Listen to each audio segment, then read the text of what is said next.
Hello friends, Sunday ആയിട്ട് എന്താ പരിപാടി? സൺഡേ ആയിട്ട് ഞങ്ങൾക്ക് ഒരു കല്യാണം ഉണ്ടായിരുന്നു. അപ്പം ഞങ്ങൾ കല്യാണത്തിന് പോവുകയാണ്. പോകുന്ന വഴിക്ക് മോൻ നല്ല ഉറക്കമായിരുന്നു.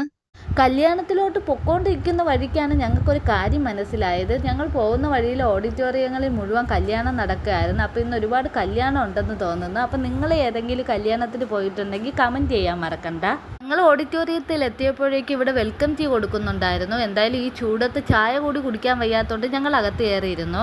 ഒന്ന് ഉറങ്ങി എണീറ്റപ്പോഴേക്കും ആളും ബഹളവും ആയതിൻ്റെ ഒരു ഞെട്ടലിലാണ് അവൻ ഇങ്ങനെ നോക്കിയിരിക്കുന്നത്. ഇതിപ്പോൾ എന്താ സ്ഥലം, എന്താ പരിപാടി എന്നൊന്നും ആൾക്ക് മനസ്സിലാവുന്നില്ല. അങ്ങനെ കുറച്ച് സമയം അവിടെ എല്ലാവരോടും സംസാരിച്ചിരുന്നപ്പോഴേക്ക് കല്യാണ പെണ്ണിന്റെ സൂപ്പർ എൻട്രി ഉണ്ടായിരുന്നു. അങ്ങനെ അതൊക്കെ കണ്ടിരുന്നു. ഇതൊക്കെ കാണുമ്പോൾ കൊറോണ ടൈമിൽ കല്യാണം കഴിച്ചത് ഒരു വിഷമമായിട്ട് തോന്നും. കാരണം അന്ന് ആളും ഇല്ല, ബഹളവും ഇല്ല, ഫ്രണ്ട്സും ഇല്ല, ആരും ഇല്ലായിരുന്നു. ഞാൻ വിഷമമുണ്ടെന്ന് ചുമ്മാ പറഞ്ഞതാ കേട്ടോ. അല്ലെങ്കിൽ നാളെ തന്നെ എൻ്റെ ഈ റീല് കാണുമ്പോൾ അമ്മയ്ക്ക് വിഷമമാവും. നീ എന്താ അങ്ങനെ പറഞ്ഞത്, നിനക്കതിൽ വിഷമമുണ്ടോ എന്നൊക്കെ ചോദിച്ച് 100 ക്വസ്റ്റ്യൻ ആയിരിക്കും. അതുകൊണ്ട് എനിക്കൊരു വിഷമവും ഇല്ല, ഞാൻ ചുമ്മാ പറഞ്ഞതാണ്.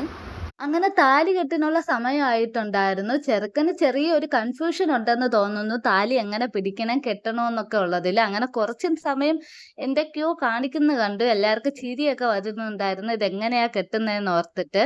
ലാസ്റ്റ് എന്തായാലും കല്യാണമൊക്കെ കഴിഞ്ഞിട്ടുണ്ടായിരുന്നു.